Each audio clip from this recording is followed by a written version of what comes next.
Hello, welcome to my show. My name is Benjamin and you are watching Benicarus Trades. This is the financials market wrap up for December 7th of 2023. So let's get right into it. First of all, let's see what was going on today. And we can see that in Germany, they were reporting industrial production, which was down more than expected.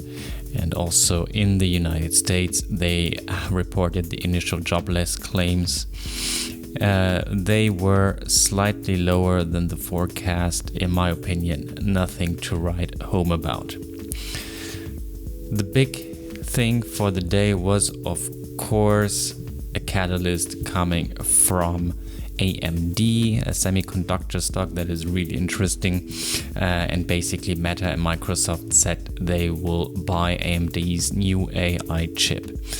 That also helped Google, by the way, who also introduced an AI-related product. So let's check out what was going on today. Communication services and technologies were up a lot. There is a lot of greenery going on. If we check out the futures, cotton, soybean oil, palladium, orange juice all went up. And on the bottom end, we had oats and lean hogs especially. On our heat map individual stocks, Google, as I said, popping due to some AI-related catalyst. AVGO, which is Broadcom, is actually reporting today, so it went up already. Let's see, maybe we can cover it later on as well. And of course, the big one here, AMD, close to 10% to the upside, which is just crazy. So let's check out what was going on with the markets today.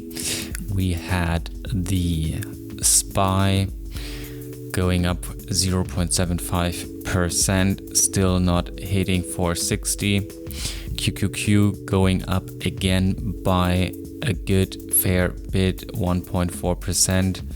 IWM still going up as well, 0.8%. The Dow Jones, in my opinion, right now, the most interesting one. I am considering buying some Dow Jones shares, at least the ETF. But if I look at the weekly chart, it is really at the upper end of the Bollinger Band, which to me, well, I guess I've just changed my mind. I'm not gonna get into this trade just yet. Let's switch to the daily chart again and check out TLT, which was pulling back a little bit, 0.44%, which I like because I'm looking to get into this position again. We do have also sugar. Number 11 is a futures commodity that I really like because it pulled back so much. To me, sugar is one of those things that is considered a legal drug, so I'm really surveilling this particular commodity very intensely. All right, let's check out the other ones that I am interested in. XOM, because energy was going down so much, I believe this might find a bottom soon. We also have Total Energies, a stock that was not really trading like the oils, but as well being at the lower end of the Bollinger Band. I feel like this might be the time for a reversal. We do have Broadcom, which is reporting earnings. Let's check out if they already have some news going on right now. Not yet. All right, don't worry, let's check out the other stocks. AMD, as I have said, almost up 10%. Not exactly sure what to do with this. The catalyst kind of feels like it will stay strong for a little while. But in my opinion, of course, it is now at a really high price. So I'm probably going to wait until it will calm down a little bit. Oracle is another one that I find interesting. I have put a limit order into the system, and that hasn't been filled yet. We are getting close to oversold territory, so I am waiting for this stock to come down. META is another one. I like it because it is kind of moving in this kind of wave pattern, and it just went up today, of course, which is unfortunate, but I believe I have to have a little bit more patience. Another one that I kind of like right now is BMW. BMW is already past the overbought territory. I will have a look at it. If it will pull down a little bit and not hover around the edge of the Bollinger Band, I might consider getting into this position as well. And another German stock that I am having my eyes on is Porsche.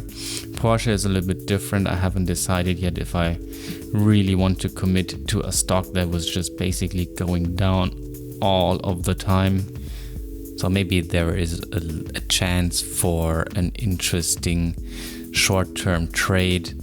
Going to the last high would be 13.07%, which I believe is really interesting. Southwest Airlines is super strong. It has so much momentum that I'm looking to get into this position as well.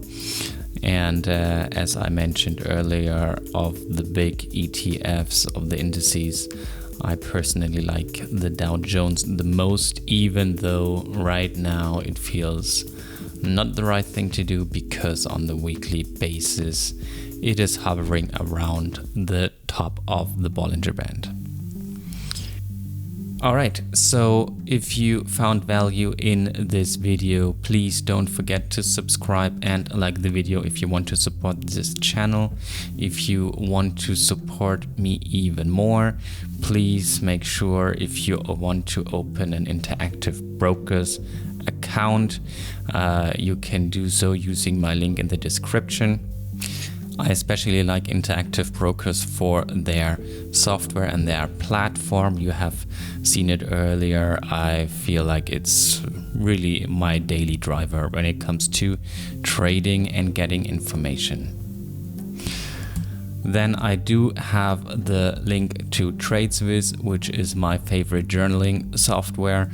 Journaling is super important, as you guys know, because especially in the learning phase, you really have to think out what you have done and what consequences it had. The Trading Pit is a challenge that I am doing right now. I'm still in no position as of today, unfortunately, but you know, it might be a good thing because the markets rallied so much that I feel like the risk-reward ratio is not the most favorable. All right, let's check out Broadcom one more time to see if they have already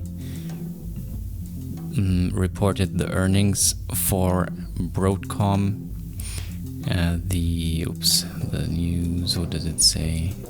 Let's refresh one more time. No, unfortunately, no Broadcom earnings as of now. All right, that's it for today. I'll talk to you soon.